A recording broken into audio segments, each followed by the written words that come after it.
요한계시록 12, 13, 14장을 공부합니다. 제 경험상 요한계시록에 있는 내용들 중에서 일곱 나팔, 일곱 대접에 대해서는 많은 사람들이 관심을 가지고 있고, 또 다음 주에 공부할 20장의 내용, 천년왕국이나 큰 흰 보좌에 앉으신 분 앞에서 받는 심판, 백보자 심판이라고 하는 것에 관심을 가지고, 그 다음에 나오는 21, 22장의 새 예루살렘에 대해서는 꽤 많은 관심들을 가지고 있는데 12장부터 14장에 대해서 별로 관심들을 갖고 있지 않는 것 같아요. 혹시 가지고 있다면 어느 장에 있는지는 잘 모르겠지만 666이 들어있는 것에 대해서 사람들이 꽤 민감하고 또 긴장을 가지고 보는 것 같습니다. 오늘 공부하는 내용 중에 13장 마지막 부분에 666이라고 하는 그 짐승의 수, 사람의 수에 대한 언급이 있습니다.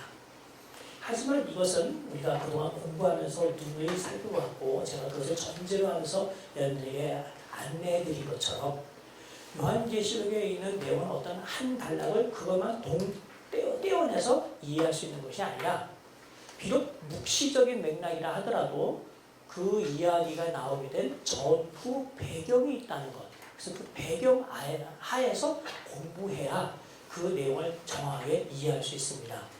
특히 12장부터 14장은 넓게 보면 하나의 맥락이에요. 그러니까 요한계시록을 자질구레한 자잘한 환상계시 또는 청각계시로 이루어졌다는 걸 알지만, 하나의 큰 이야기 단위로 놓고 본다면 12장부터 14장은 하나의 큰 단위입니다.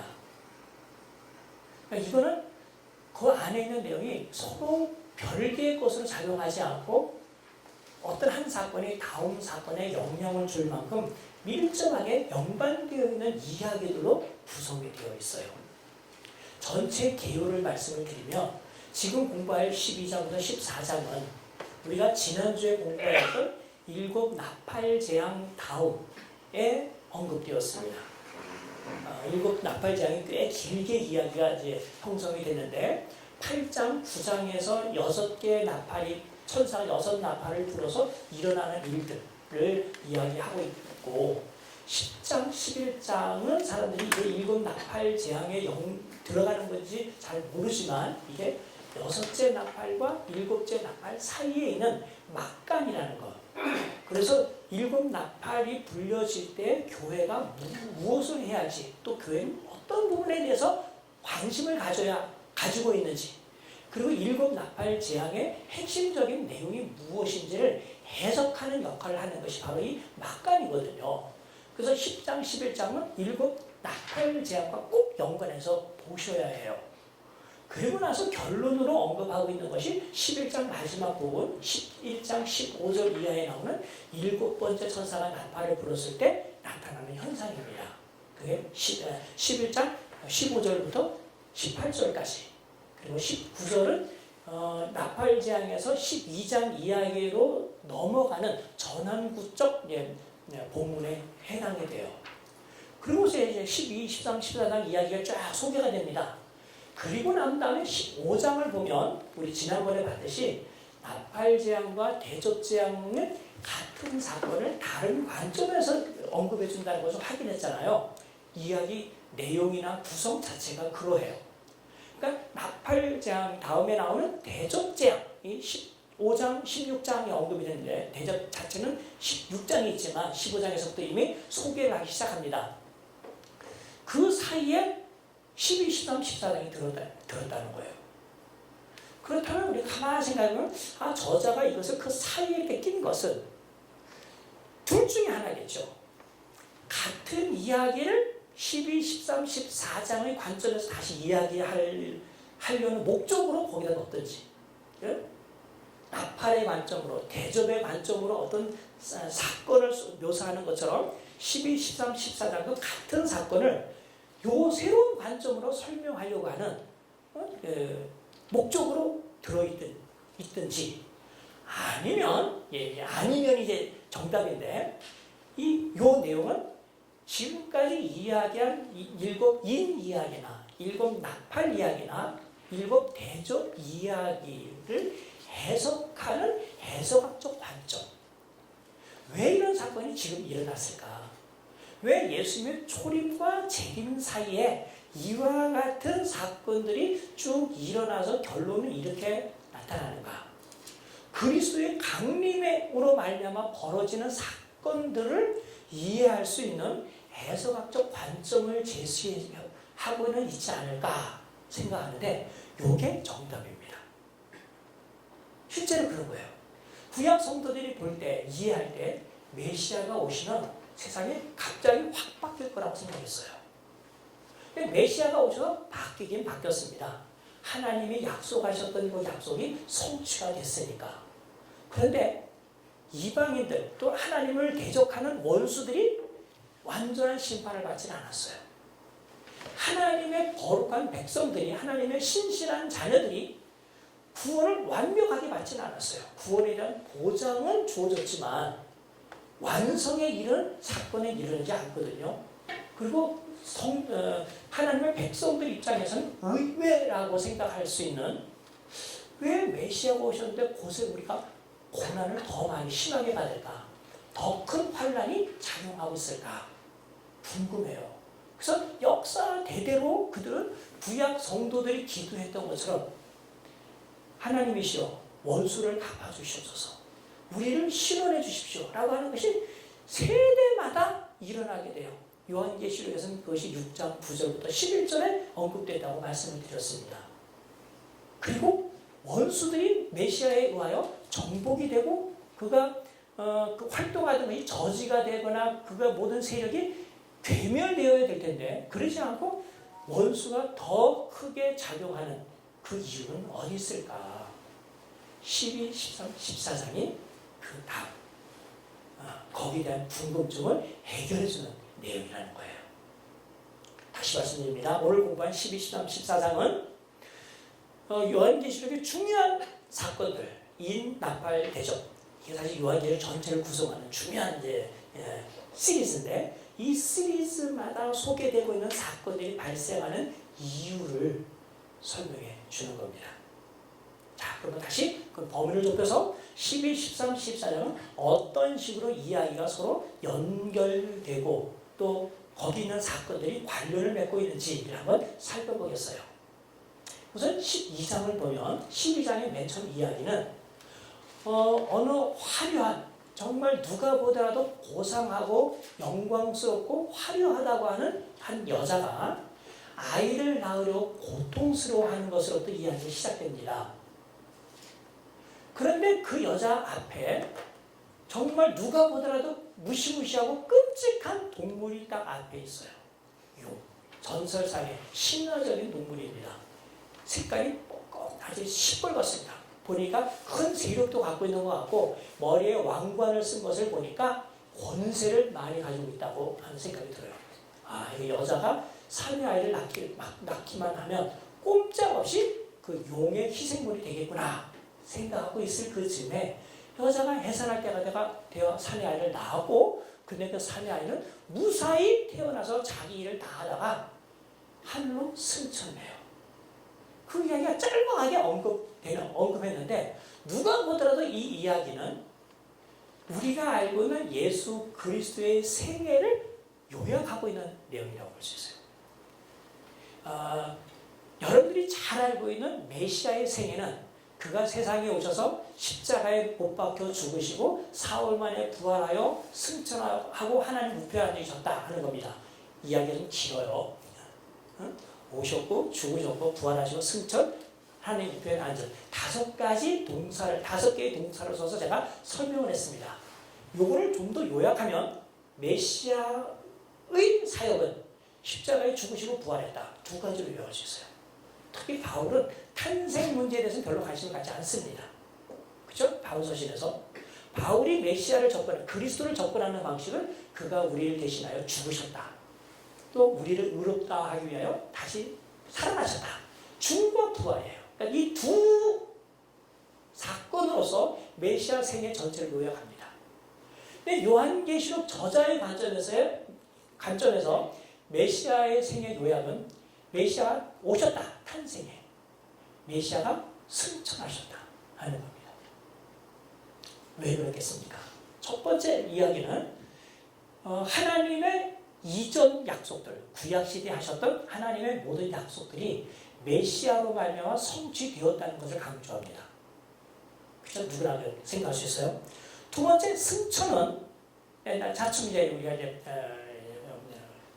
보게 되고 또 여기서 드러나게 되지만 그분이 하나님의 원수 또 하나님의 백성의 원수인 그 세력자들, 용이든지 그 다음에 나오는 짐승들을 이기고 결정적인 승리를 하셨다는 데 초점이 맞춰져 있어요. 그분의 계속적인 죽음에 대해서는 신약의 다른 성경 저자들이 이야기하는 것만큼 그것을 강조하진 않고 오히려 전쟁에서 승리하신 분으로서의 그리스도를 강조하는데 요한이 목적을 두고 있습니다. 왜 그럴까요? 지금 초대교회 상황이 지금 전투하는 상황, 시험을 받고 있고 압제를 당하고 있는 상황이니까 우리의 주님이 압제자들을 이겼다는 것, 최후의 승리자다. 그래서 너희들도 이기는 자에게는 이라고 이야기한 것처럼 너희도 믿음의 승리를 해라 하는데 초점을 맞추다 보니까 어쨌든 이야기가 그리스도의 대속의 죽음, 그리스도의 생애 전체보다는 그분이 승리하셨다는 데 초점을 맞추면서 이 이야기를 딱 두 사건만 언급하는 겁니다.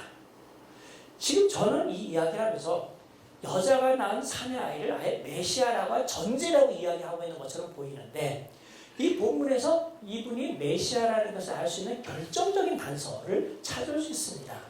12장 5절 여자가 아들을 낳으니 이는 장차 철장으로 만국을 다스릴 남자라 그랬어요. 철장으로 만국을 다스린다라고 하는 단어는 선지서에도 한두 군데 등장하지만 오리지널리티, 가장 중요한 것은 시편 2편 9절에 있는 내용이잖아요. 왕위 등극 시 다윗의 후손들이 왕이 될 때 불렀던 그 시편에 있던 내용입니다. 근데 다윗의 후손 중에서 the descendant, 유일한 다윗의 후손은 메시아시거든요. 그래서 이것은 저절로 유대인들 사이에서는 메시아 대망시로 이해가 되는 거예요. 왕이 등극시였는데 메시아 대망, 즉 왕으로 오실 메시아를 가리키는 말이기 때문에 이 본문에 적합하신 분은 예수 그리스도 분이셔요. 그래서 힌트를 그냥 직접적인 말을 쓰지 않고 이게 묵시문학의 특징인데 애둘러서 표현하지만 아는 사람은 명확하게 정말 명확한 그런 용어로서 어떤 사실을 지정합니다. 왕으로 오신 그분은 원수들을 이기고 승리하여 승리의 결과 하늘로 올라가신 거다. 이게 핵심이에요. 그리고 난 다음에 지금 개괄적으로 설명하는데 내가 너무 자세하게 이야기하고 있어요. 어쨌든 뭐 이따 하나 지금 하나 어쨌든 오늘 얘기할 거니까. 그리고 나서 그 다음 이야기는 7절부터 12절까지 있는데 갑자기 하늘에 일어나는 전쟁 이야기가 소개되고 있습니다. 미카엘과 그 군대, 그리고 용과 그 군대들이 전쟁을 해요. 그런데 용의 군대가 지어요. 그래서 하늘에서 쫓겨나 자기가 있을 곳을 얻지 못하고 땅으로 내쫓김을 받았습니다. 한 절, 두 절로 요약한 이 내용은 숱한 해석을 야기할 만큼 문제의 본문이에요. 이게 언제 일어난 건가? 이게 무슨 사건을 가리키느냐 하는 데에 대해서 사람들마다 생각이 많이 다르고 조금 주목해서 이걸 읽지 않으면 진짜 오해할 만한 내용들이 많이 있어요. 근데 어쨌든 저는 이 내용이 메시아가 오셔서 즉 마귀의 결정타를 날린 그 사건을 언급하고 있다고 해석합니다. 태초에 일어난 일이 아니고 태초에 타락천사, 선한 천사가 타락천사가 되고 마귀가 된 이야기를 하려고 하는 것이 아니라 시간적으로는 예수님이 세상에 오셨을 때 마귀의 세력이 꺾인 그 사건, 그러니까 우리가 이야기한다면 1세기 초에 일어났던 일을 한마디로 이야기한 것이라는 거예요. 그리고 난 다음에 그가 쫓겨난 것에 대해서 찬송을 부르라고 이것이 언제 왜 일어났는지에 대하여 노랫말로서 이 상황을 해석해 줍니다. 그게 10절, 11절입니다. 좀 이따 설명드리겠습니다. 그런데 이번엔 노랫말이 아니라 용이 쫓겨난 그 사건이 지금 노래를 부를 만큼 성도들에게는 기쁜 일이지만, 그래서 하늘과 그 가운데 있는 자들은 기뻐하라 라고 권하지만, 반대로 이 땅에 있는 자들에게는 화가 너희들한테 미칠 거니까 단단히 주의해야 된다고 주의를 일릅니다. 그러자 용은 갑자기 그의 모든 힘을 사내 아이를 낳았던 그 여자에게 집중하면서 그 여자가 아주 혹독하게 박해를 하기 시작해요. 근데 어쨌든 그 여자는 그 박해를 피해서 안전한 곳으로 가고 있고, 용은 그 안전한 곳까지 끝까지 쫓아가서 여자를 없애려고 온갖 노력을 다 합니다. 그런데 그때마다 여자는 제3의 힘에 의하여 보호함을 받으면서 용의 모든 공격을 피하고 있고, 그러는 사이에 여자는 얼마나 번식력이 좋은지, 마치 이스라엘 백성들이 생육이 중다하고 번성하였다는 출애굽기 1장 7절에 있는 말씀처럼 이 여자는 그 박해를 받는 상황에서도 그의 자손들을 막 생산하기 시작합니다.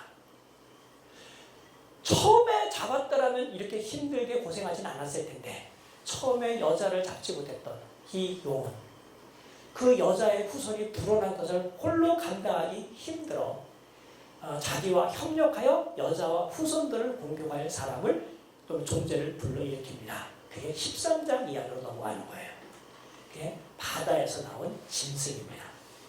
13장 1절부터 10절까지 바로 이 바다에서 나온 짐승과 관련된 이야기인데, 이 이야기에서 눈에 띄는, 그리고 저자가 특별히 강조하는 단어는 권세라는 단어예요. 헬라어로 엑소시아라는 단어인데, 이 권세를 용이 바다에서 나온 짐승에게 많이 줍니다.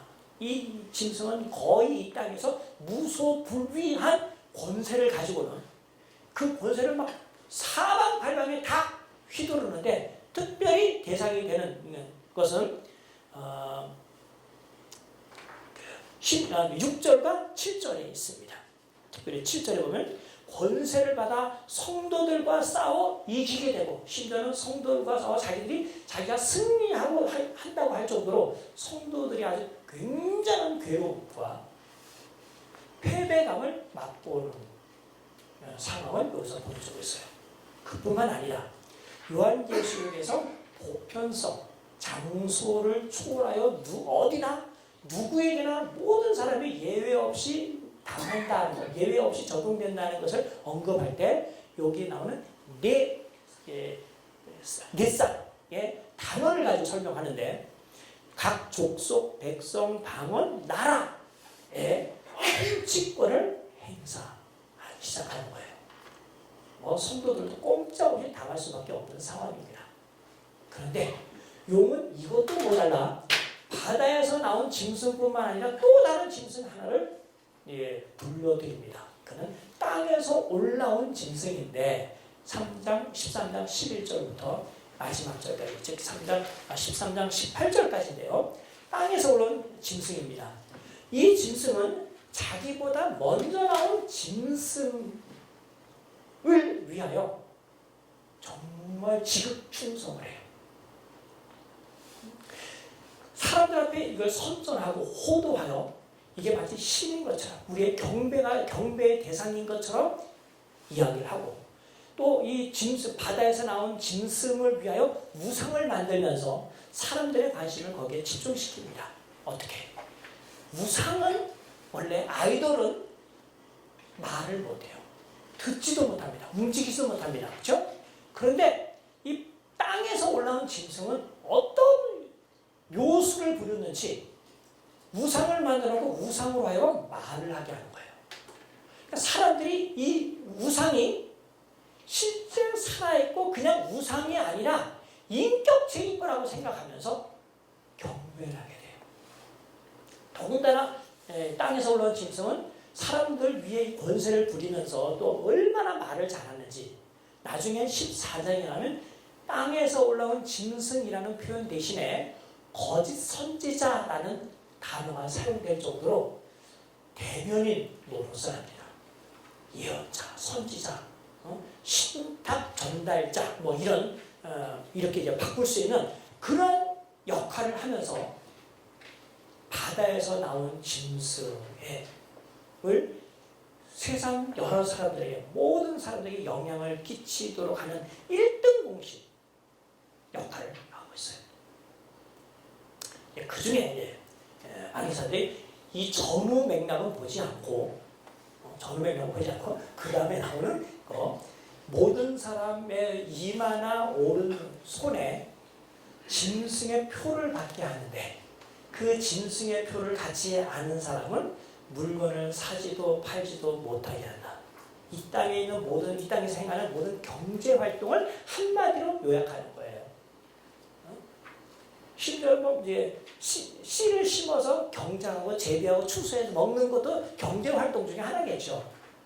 그런 것까지 포함하여 사고 판다는 말을 한 거예요. 그러니까 이 세상에서 생존에 필요한 그 일의 핵심적인 내용을 딱 붙들고는 사람들에게 짐승의 표를 받도록 강요하는 겁니다. 사람들은 어떠하겠어요?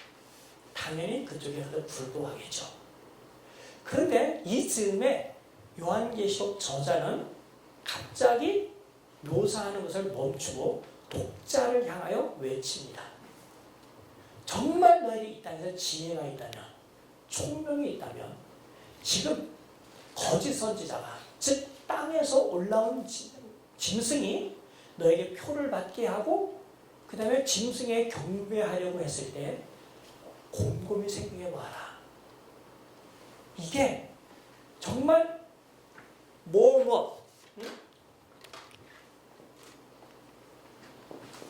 공공의 이름 또는 공공을 나타내는 수인지 아니면 지금 거짓 선지자가 하는 일이 사람과 짐승을 표시하기 위한 짐승을 이렇게 착각하게 만드는 것인지 한번 헤아려 봐라 하고 도전하는 발언을 해요.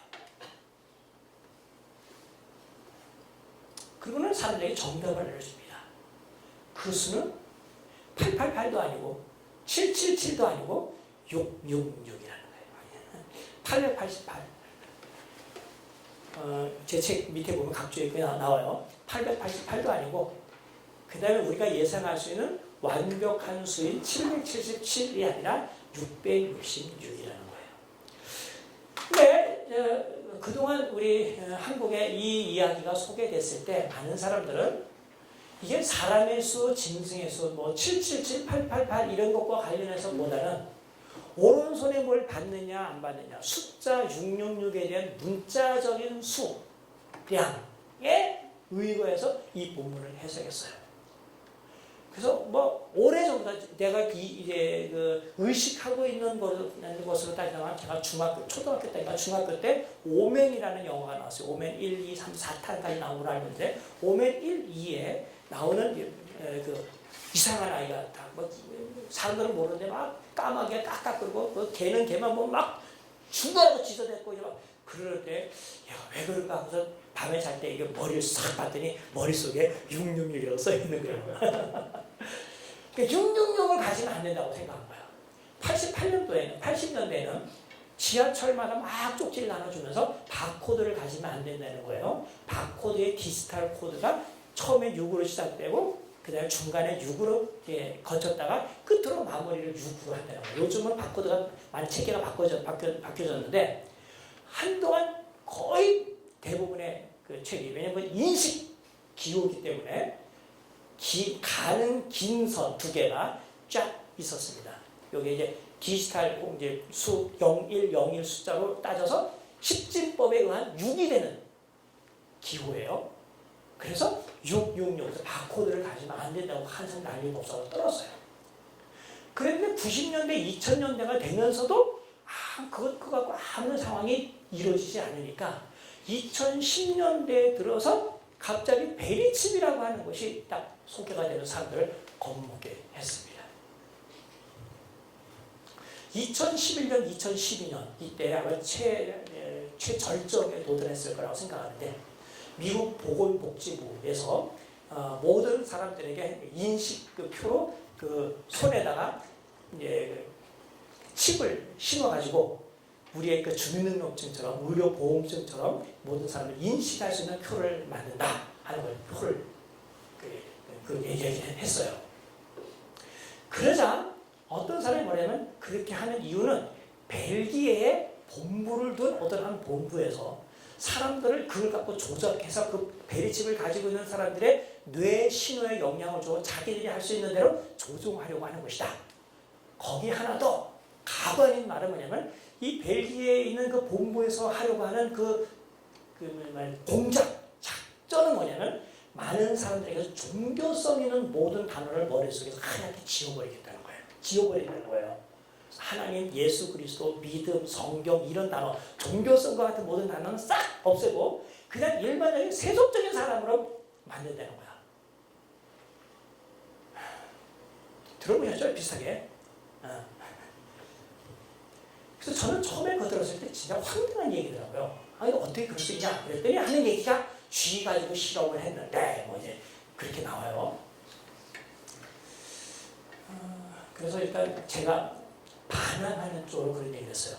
만일 그런 베리칩이 있다면 나 정말 지갑이 두꺼워 넣고 다니기 싫은데 그거 얼마나 간편하게 여기다 놓으면 얼마나 간편하겠냐. 만약에 그렇게 하면 내가 먼저 와서 받겠다. 그렇게까지 했어요. 근데 어쨌든 그 이후 제가 2012년에 미국을 한번 방문했고 2013년에 또 한번 방문했습니다. 마지막 1년과 1년 반 사이에 두고 미국 두 번이나 간 적이 있어요. 한 번은 미국에 이제 강의 초대를 받아서 가고 한 번은 순수하게 놀러 간 겁니다. 휴가를 보내러 갔는데 미국에 아무런 징조가 없어요. 뭐 미국 대법원에서 이게 판결돼서 이제 순차적으로 뭐 카운티마다 각 이제 동마다 이런 작업들을 할 거로 예상을 했는데 전혀 그런 분위기가 없는 거예요. 알아봤더니 미국 사람들에서 나온 것이 아니라 한국의 극단적 보수주의자 교회인 한국 교회에서 이 말을 퍼뜨리기 시작한 거예요. 아직까지 미국에 그런 작업 안 해요. 그렇죠? 그러니까 이거는 그냥 물리적인 면에서 오른손에 뭐 글자를 쓰거나 오른손과 관련된 곳에 무슨 칩을 넣는 문제가 아니라 다른 문제라는 것을 알 수 있어요.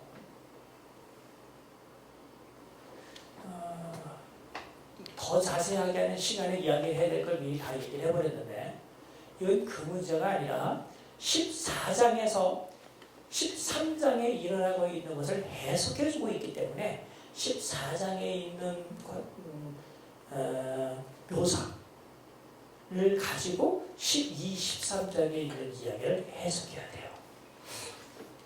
우선 가장 직접적으로 14장 1절, 즉 13장 이야기, 두 짐승 이야기를 마치고 나자마자 14장에는 바로 어떤 상황을 소개해 주는데 14만 4천 이야기가 등장하고 이 14만 4천이 어떤 사람인지에 대한 이야기가 바로 그겁니다.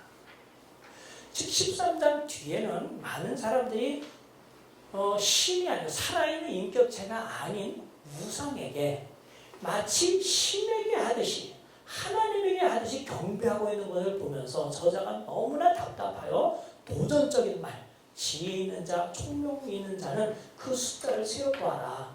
그거는 000의 이름이나 00을 나타내는 수가 아니라 사람이나 짐승을 나타내는 수다라고 이야기를 하지 않았습니까?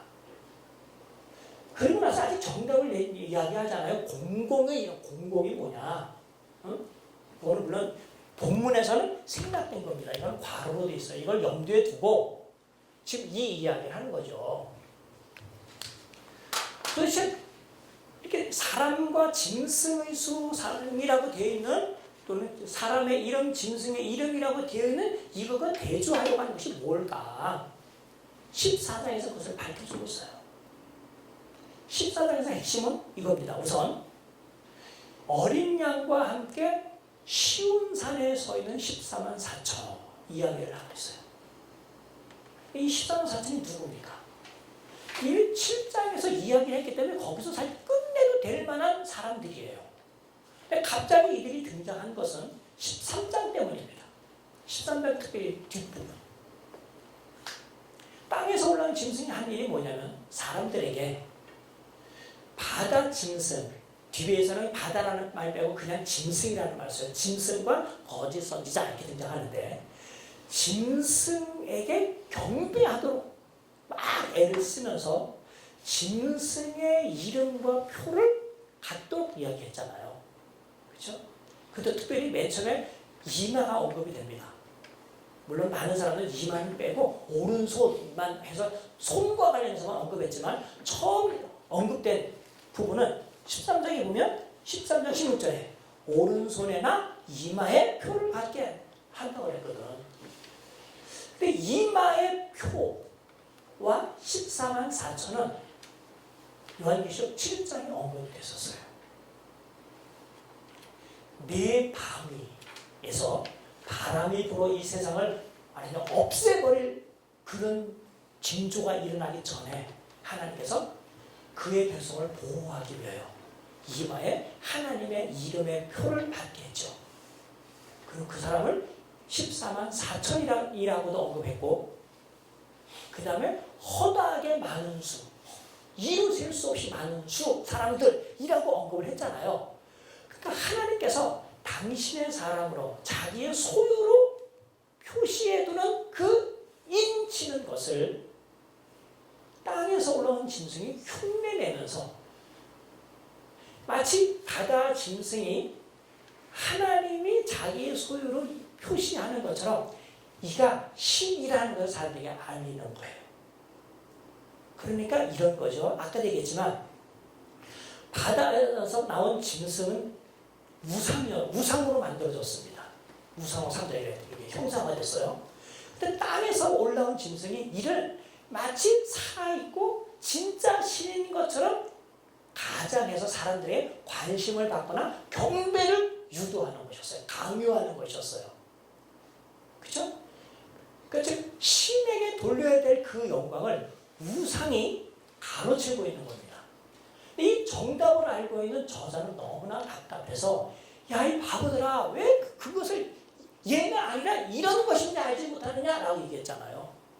정말 우리가 경배해야 될 이는 진짜 살아계시고 사람들을 자기의 소유로 삼으실 수 있는 분, 즉 7장에 언급된 이마에 자기의 표를 받게 하시는 그분이 바로 그런 분이다.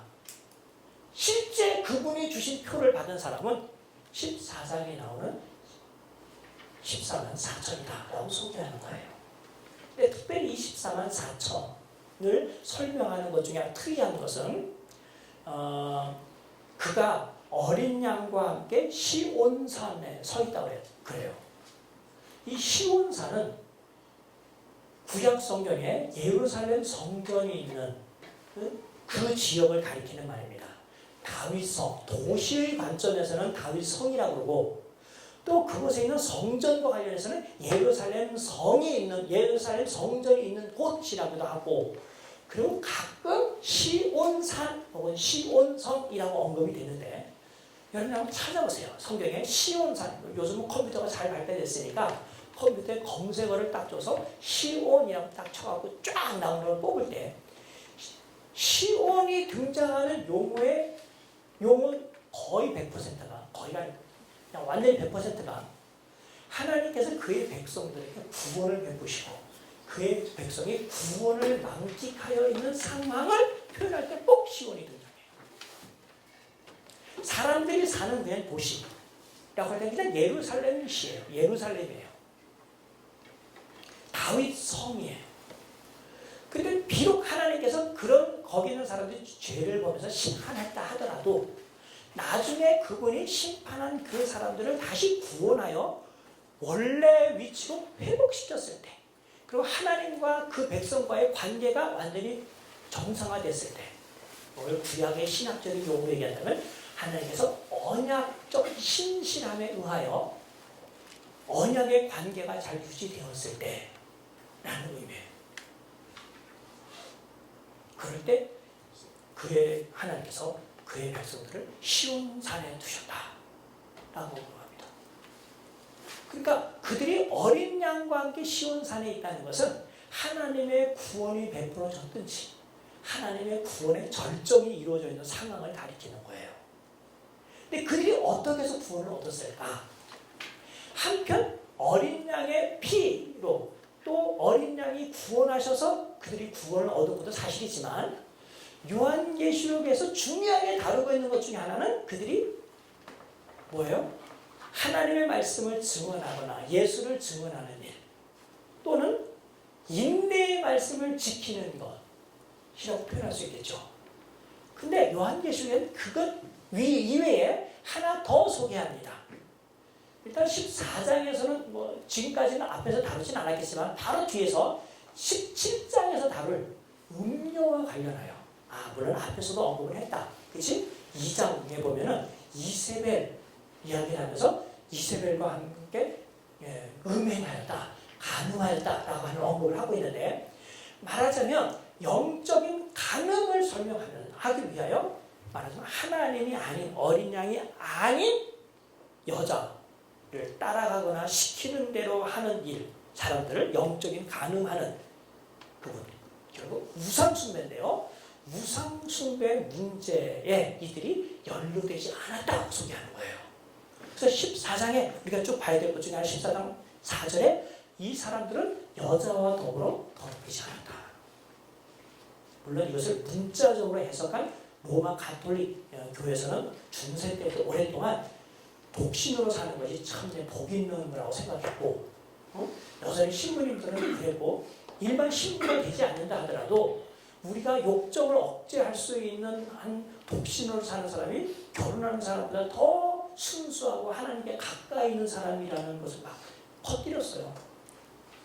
이게 문자적으로 이해한 겁니다. 요한계시록에서 이것을 문자적으로 이해한 게 아니라 바로 이런 음녀인 사람 또는 그 우상숭배를 조작하는 편에 서지 않는 것을 가리킬 때 사용하는 거라고 이해하시면 돼요. 이것과 반대의 말이 어린 양이 어디로 인도하든지 따라가는 사람, 즉 예수 그리스도에 대한 온전한 사람을 실천하고 있는 사람이에요. 이 내용은요, 구약 성경 신학의 핵심이면서 출발점인 신명기 6장 4절 이하에 있는 내용과 밀접한 관계가 있어요. 언약 백성 이스라엘이 하나님에 대해서 해야 될 일이 뭐예요? 하나님은 한 분이시니까 마음과 뜻과 힘과 뜻 모든 정성을 다하여 아주 전인격적으로 하나님만 살아가는 거예요. 여기서는 그것을 기독론적으로 해석해서 어린 양이 어디로 인도하든지 따라가고 다른 여자에게는 눈결을 주지 않았다 하는 겁니다. 여기까지도 뭐 할 수 있어요? 그래서 요한은 좀 더 자세하게 이 문제가 참 하나님이신 참신이신 여호와 하나님께 경배하느냐 아니면 지금 1세기의 현안 문제인 그리스 로마의 신들 아니면 황제에게 경배하는, 즉 원래 경배라는 것은 살아있는 하나님에게만 드려야 되는 그것을 죽은 신, 실제로 존재하지 않은 가상의 신 아니면 인간을 신격화한 존재에게 경배하느냐가 그 당시 현안 문제였다고 한다면 요한은 아주 직접적으로 아마 요한계시록에 있는 내용 중에 가장 직접적인 언급일 거예요. 7절에 보면 하나님을 두려워하며 그에게 영광을 준다. 이게 우리가 그 당시 배경을 알지 못한다 하더라도 이것이 당시 로마 황제에게 요구되었던 것을 겨냥하면서 이 말을 썼다는 걸 금방 알 수 있겠죠. 사람들은 로마 황제를 두려워했고요. 모든 영광은 황제에게 돌렸어요. 근데 그렇게 하면 안 된다는 거야. 하나님을 두려워하고 하나님께만 영광을 돌려라. 메시아를 그분이 보내신 이상 이제 그분이 세상을 심판하는 시간은 코앞에 닥쳤기 때문에 다시 한번 얘기합니다. 그래서 정말 경배하려면 13장 15절 잠깐 보면 거기에 그 짐승의 우상으로 말하게 하고 또 짐승의 우상에 경배하지 아니하는 자는 며칠은 다 죽이게 하였다 그랬으니까 이런 것과 대비하여 정말 우리는 경배는 누구에게 돌려야 되느냐? 하늘과 땅과 바다와 물들의 근원을 만드신 이를 즉 성경의 하나님, 창조의 하나님께만 경배해야 된다고 인도해주는 거예요. 이미 게임은 끝났어요. 이 세상에 있는 사람들이 역사 가운데 1세기로 그랬고 이제 그 이후에 요한이 이 글을 쓴 이후부터 지금까지 한 1000년이 흘렀는데 한 1900년 정도 흘렀는데 그러는 동안에도 숱한 사람들이 하나님을 생각하지 않냐고 하나님이 아닌 것들을 경배하기 시작했어요. 만물을 섬기는 사람도 있고 심지어는 사람이 만든 가상의 것들을 만들어 놓고 신인 것으로 생각하는 사람들이 있습니다. 바울이 고발한 것처럼 로마서 1장 18절 이하에 보면은 이런 내용이 있죠. 세상 사람들에게 하나님께서 심판을 내리는 것의 정당성을 설명하면서 21절입니다. 하나님을 알되 사람들입니다.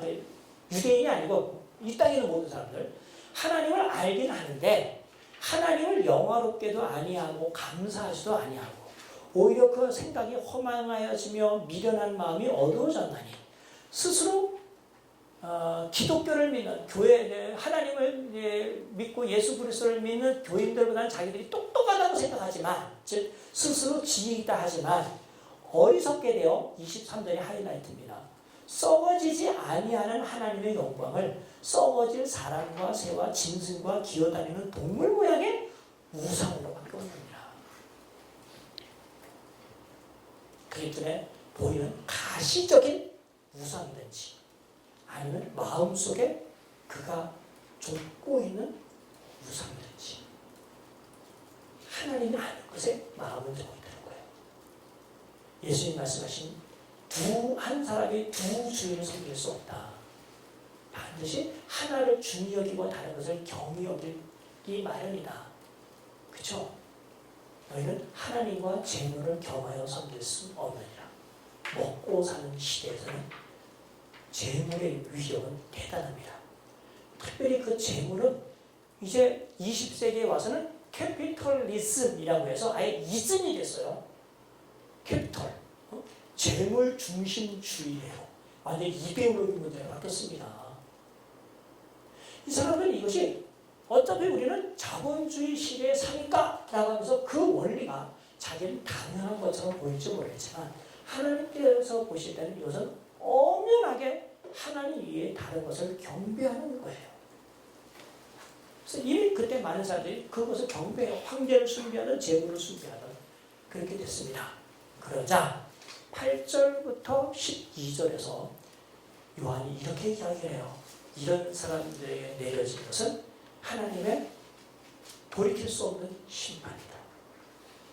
18장에서 언급할 바벨론이 무너져 다시는 보이지 않게 되었다는 거.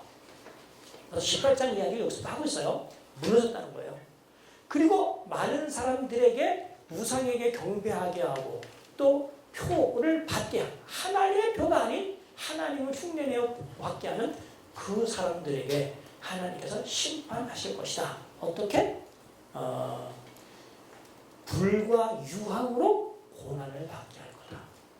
불과 유황은 나중에 다시 살펴보겠습니다만 19장, 20장, 21장 이렇게 등장하나 19, 20, 21장에 보면 둘째 사망이라고 언급하는 최후의 심판으로 말미암는 영원한 형벌을 가리키는 또는 영원한 형벌을 가리키는 장소를 가리켜요.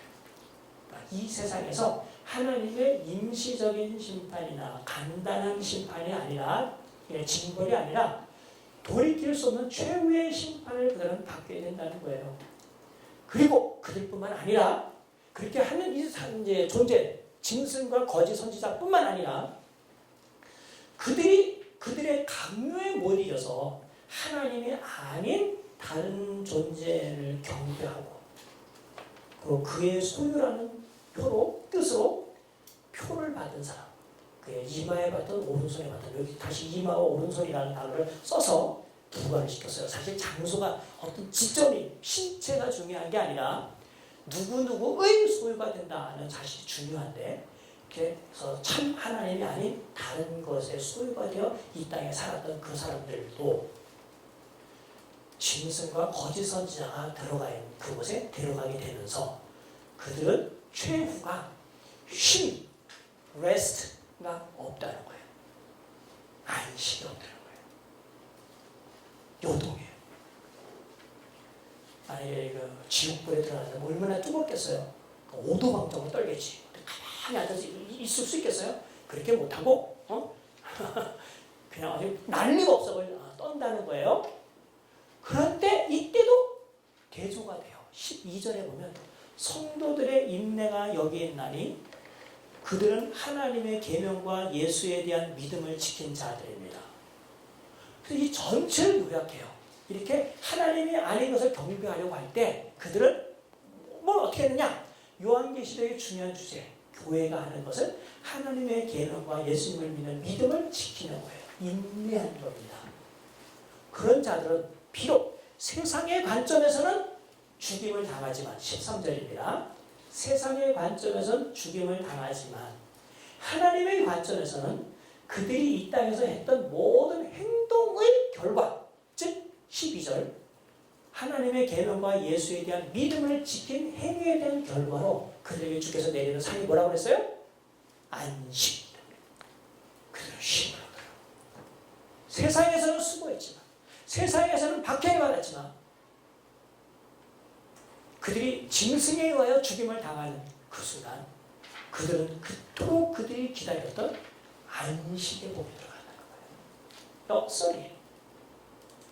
그리고 나서 14절부터 20절은 두 단락에서 최후의 심판의 모습을 곡식 추수와 포도주 추수라는 이미지를 사용하여 설명합니다.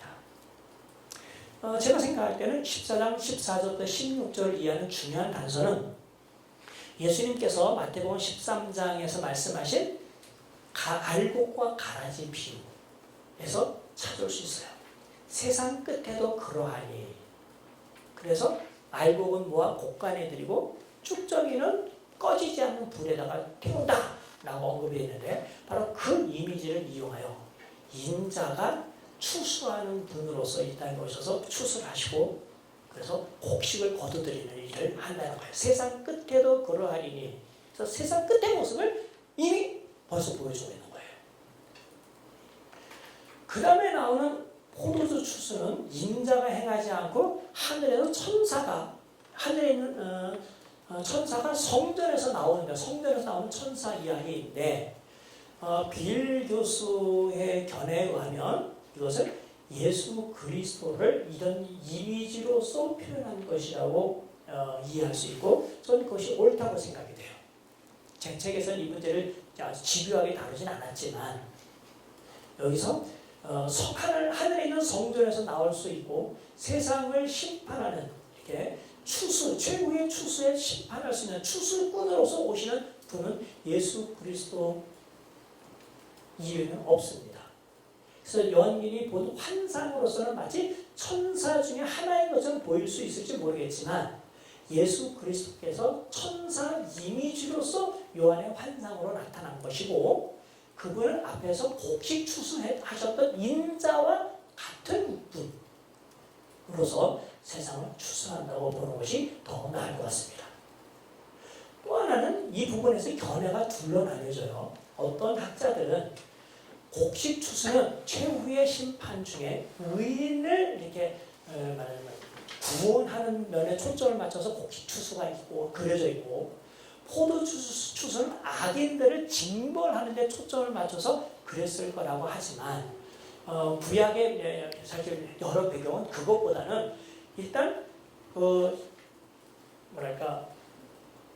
자기가 농사를 지은 것의 끝부분, 추수를 가리키는 이미지로서 사용되지, 그것에 긍정적, 부정적 이미지로 사용된 것을 찾기가 쉽지가 않습니다. 그래서 저는 그냥 끝에 있는 최후의 두 추수를 가지고 보여준 것이라고 보는 입장을 저는 택하고 있고요. 빌 교수도 저와 동일한 입장으로서 이것을 설명합니다. 단지 포도주 추수는 두 가지 점이 더욱 극대화되었다고 저는 생각이 돼요. 곡식 추수와 달리 포도를 재배하는 곳에서는 어느 나라나 예외 없이 굉장히 낭만이 있고 사람들이 그 추수를 기대합니다. 곡식 추수는 그냥 추수하고 그냥 기분이 좋은 것뿐인데요. 포도주는요, 피스트, 축제예요.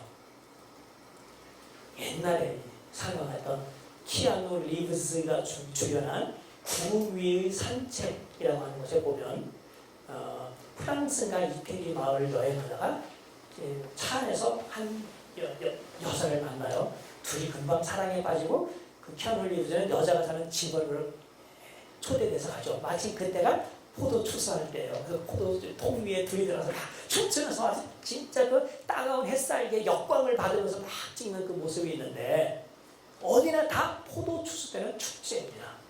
이거 진짜 기쁘다. 이제 우리가 했던 모든 노력에 결실을 얻었다 라고 좋아할 그때, 믿지 않는 사람들에게 있어서는 포도주 틀에서 나오는 그 빨간색이 그가 받은 징계로 말미암아 흘리게 될 피의 색과 같아서 아주 엄중한 심판이 된다 하는 것을 강조하는 거죠. 누구에게는 축제인 그곳에 징벌을 받는 사람에게는 아주 가혹한 피의 재난이 닥친다 하는 것을 아주 극적으로 강조하기 위하여 포도 추수 이미지를 여기에 소개했다고 보는 것이 좋겠습니다. 자, 그렇다면 제가 좀 듬성듬성 얘기하면서 약간의 설명을 붙여왔는데, 이 내용을 살펴보면 12장부터 14장이 함께 어울려져 있는 사건이라는 것을 알 수 있어요.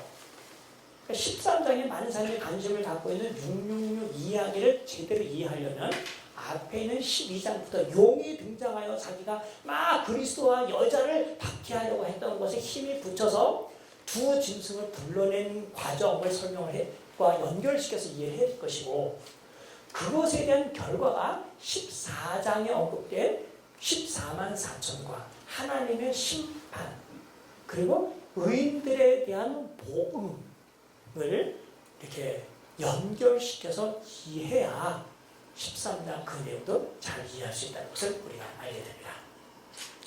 한 중급 정도의 설명을 붙여서 12장, 14장이 이게 좀 더 같은 맥락으로 이야기가 이렇게 유기적으로 연결되었다는 걸 증명했는데, 우리가 10분간 휴식하고 다음 시간에는 이 내용들을 좀 더 세부적으로 살펴보고 여기에 나오는 이미지들이 구약 어디서 왔는지, 왜 이미지를 굳이 썼는지 하는 것들을 좀 다시 한번 증명하면서 설명드리도록 하겠습니다.